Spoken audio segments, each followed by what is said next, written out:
unique perspective because when you were serving in the SEALs, as a SEAL, you were a man, and Yes. but you knew internally that inside you were a woman.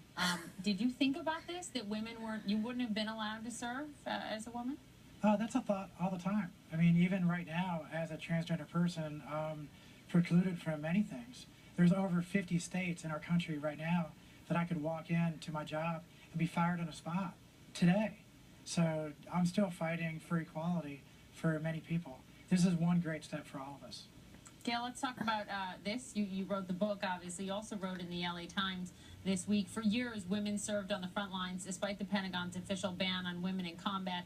They served where needed and went where the mission demanded, even if few Americans noticed. Military leaders did. But talk to me about where we go from here, because obviously not everyone agrees with this. I was reading about a current SEAL who said, look, this can put us in danger. Where do we go from here?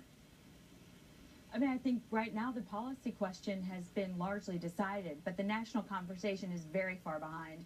I think in part because we are so very distanced from, the two wars that have been fought in America's name, with less than 0.5% of the country doing the actual fighting. And the reality is women have been in all kinds of frontline roles for years. Ashley Ford is a story about a team of women on Ranger and Navy SEAL missions back in 2010, 2011, 2012.